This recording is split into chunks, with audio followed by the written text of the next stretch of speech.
Well, we have a lot of new content, so there's 9 new civilizations and all sorts of new buildings and units, but we really like to emphasize the new game systems that have gone in. So the biggest one of those is probably religion. Right at the beginning of the game, civilizations can start to worship a pantheon of gods, which gives them one new gameplay benefit. And it just kind of builds from there throughout the medieval and Renaissance periods. We really are excited about that system because it allows players to customize their strategies. When we released Civilization 5, we had completely rewritten the combat system. We had completely rewritten the diplomatic system. And to add the religion system, at least as it was, layered on top of that, we thought would be a little bit of overkill. So when Ed really attacked us, and he really wanted to come up with something that fit with Civ 5, he really dug down deep and came up with something that we think is really, really cool. If I want this to be a game that I can play over and over again, and I don't want to have, the same choices presented to me without a lot of variation. So I like that kind of customization. It's great now that we have the expansion. We have 34 different civilizations to play. So that's a lot of choice right there. When you start a new game up and you decide that you're going to go down the religious path, it starts in a couple ways. First off, there's faith. Faith is a yield in the game, just like culture, science, gold. You get it from buildings, like the shrine or the temple. You might find it among ancient ruins, things that you find.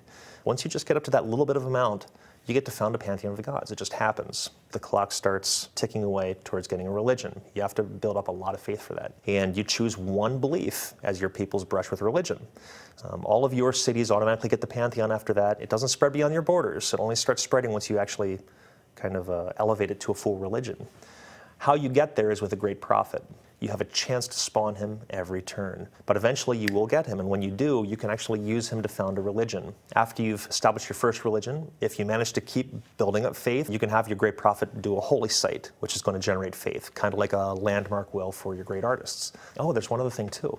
I mentioned missionaries earlier. You can actually spend faith to build missionaries that will help you to spread your religion faster. You can also use an extra great prophet for that. If you have a great prophet later, they can actually spread religion 3 times. They can go up to 3 different cities, boom, boom, boom, before they're expended, and really do a big job of spreading your religion. Well, I like how espionage lets you sort of get a look inside the other civilizations. That system goes in and starts checking in with what the AI is thinking about for those other civilizations.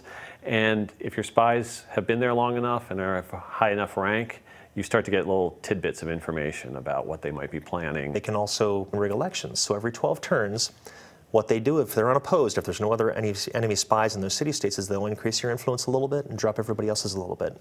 So it's like a slow drip of water. If you're impatient, you can do what's called a coup. Now, if it's successful, you'll completely take over the allied spot. The person who was there before will take over wherever you were before, so it happens instantly. And if you're not successful, your spy's executed. You lose all your influence. Generally makes a mess of things, but it's for the gamblers out there. I'm a gambler, so I use the button a lot. They have a chance to do a few things. They can either steal a tech, because the more science that city is generating, the faster your spy is going to steal tech. And you'll be able to watch the bar in your espionage UI. And once it fills up, he'll have stolen a tech, and it'll come into being, and bam, you have it. And then he'll start doing it all over again. That's great, because it brings the rest of the world that's going on in the civilization game to life more. You can sort of get the secret plans and thoughts of the other leaders through the espionage system, so that's really what I love. We've always been in an ongoing fight with the game itself to make naval a really compelling part of the game. So we wanted to make it dangerous. We wanted to have a reason for you to build a fleet. And the ability to take coastal cities and give you a foothold in an enemy territory, so you can actually start out an invasion like that. You don't have to risk all your land units first. Now you have your naval units. You take that enemy city. You now have a foothold to land all of your other stuff up behind it and move forward. And one area we definitely found some weaknesses, it was the AI's ability to gather up an army, get that army across the seas. So we made it so that the embarked units can now stack with the naval units. And now a naval invasion just doesn't take as much space on the map.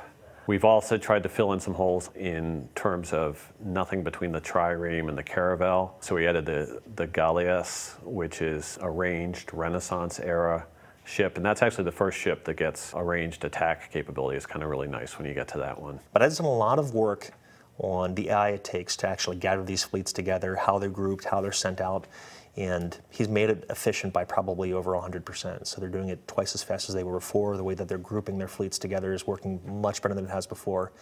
But that kind of AI work, the stray great generals that everybody would notice that the AI had one out in the open, easy to capture, a lot of those things we're really trying to squash to make the whole experience even better.